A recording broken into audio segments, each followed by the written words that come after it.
Especially in shonen anime, war arcs are quite prevalent as a massive climax, where it's not only a climax in the series being a massive culmination of events, but if done right, every viewer will also climax in their respective pans as a slightly different type of massive culmination of events. But the thing is, every single series handles its war arc differently. Not only because, if you see the same war arc a dozen times, it makes it slightly boring, which is the basic complaint with everything cliche, being that we've seen it a million times before, unless it's My Hero Academia, of course, because when it comes to My Hero Academia, we don't care if it's cliche. Right, Hero Academia fan base that I'm totally not sucking the metaphorical dicks right now? Good. But every series has their own variety of themes, as well as every main character having their individual philosophy. Except for My Hero Academia. Not that I'm pointing at this as a negative, because everything My Hero Academia does is always good. Right, My Hero Academia fans that I'm totally not sucking the metaphorical dicks right now? Good. So being that as it is, every war arc intrinsically must contain vast differences from one another to fully flush out their themes and philosophies, be it the themes of the series or of the various characters. For the most part, war arcs get a bum rap as just a hodgepodge of eye candy with the biggest, baddest, greatest fights ever, even though, unfortunately, it very often has no underlying greatness. And I think that mentality is skewed. It's because of this skewed mentality, however, that I've decided to take a massive undertaking upon my weeb shoulders. It's not that massive.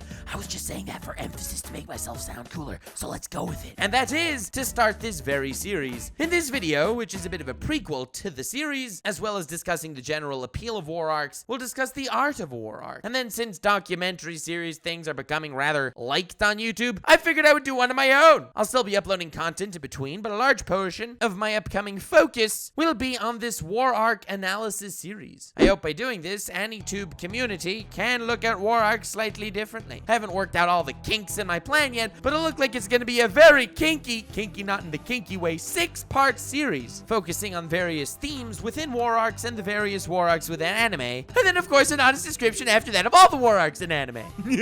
I've selected 6 specific war arcs to be the main focus of this little series because I feel like between them you get a good glance at war arcs in general. But as far as the art of a war arc, they almost always have 3 parts to them. There's the triggering point that kicks off the war and not triggering in the 2019 way. I don't really like anime. NANI? I said I don't like anime.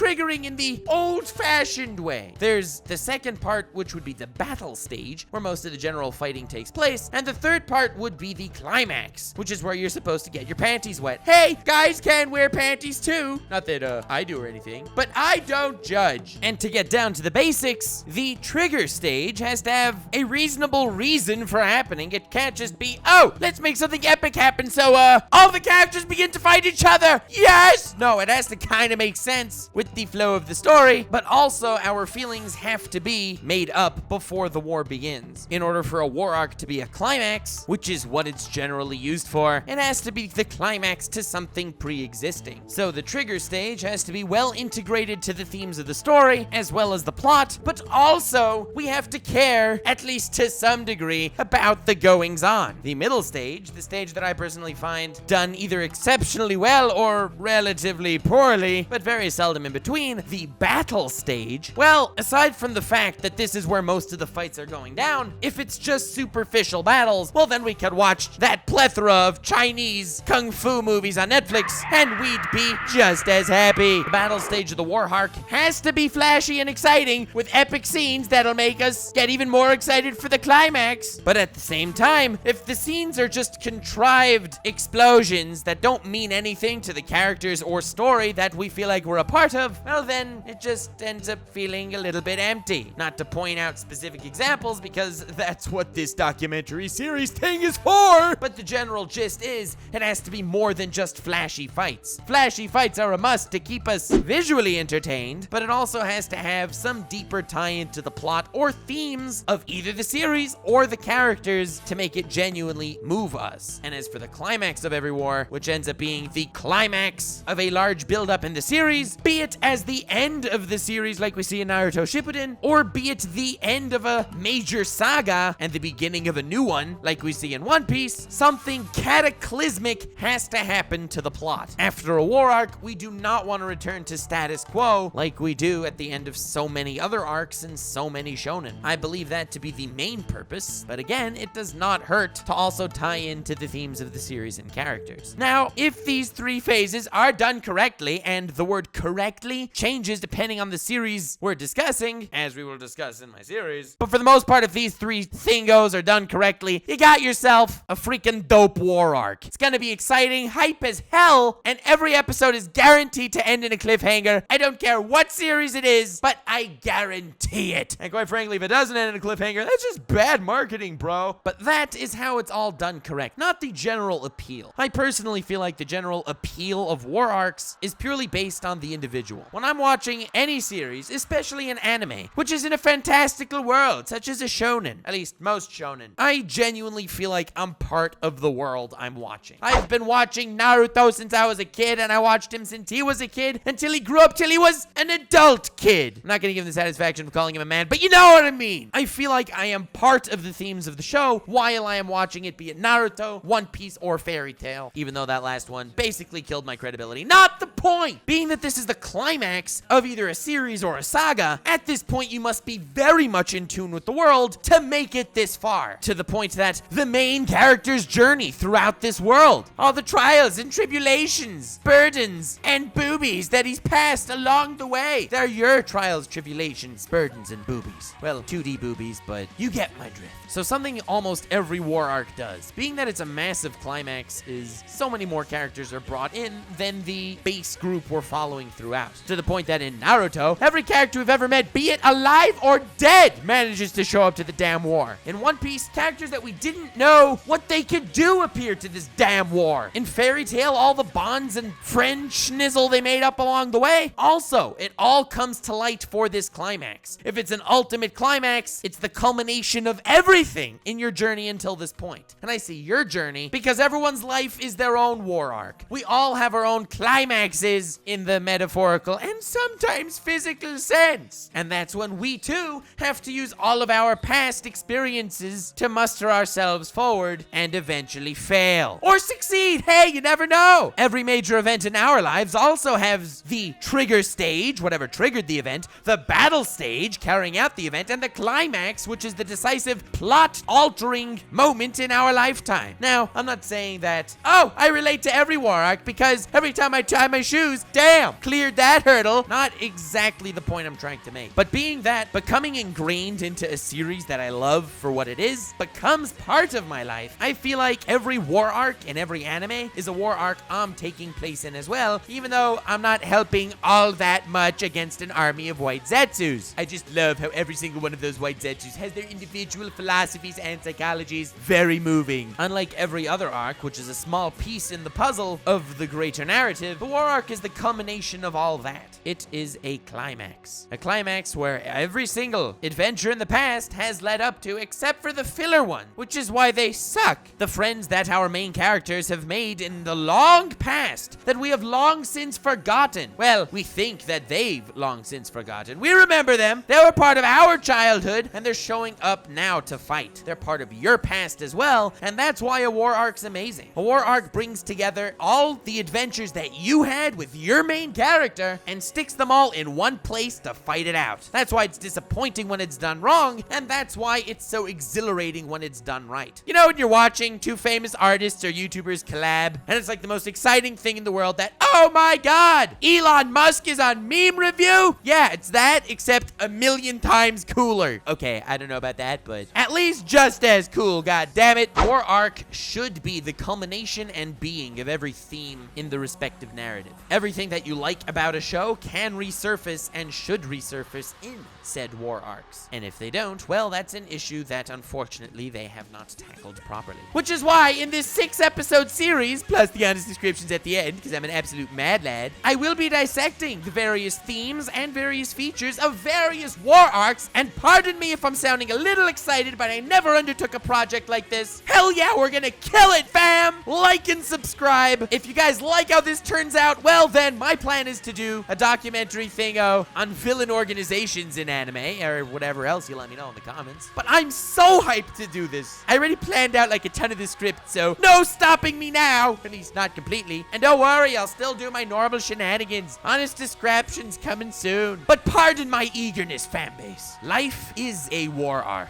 And that's precisely what I decided to title this series. Life is a war arc. And that's also what I decided to title my Life is a War Arc merch. Feel free to pick some up to support the process and the channel. This merch will disappear by the end of the documentary series, so feel free to pick some up while it's hot and while it exists. Whammin' and gentlewomen, thanks so much for watching. Subscribe if you're interested in this thingo. Notifications on. Let me know in the comments your thoughts. No long outro to this video. God damn, I hope some of you are at least as excited as I am, because this ride is gonna be hella dope. Have yourself a most wonderful evening, and remember, stay weird, fam.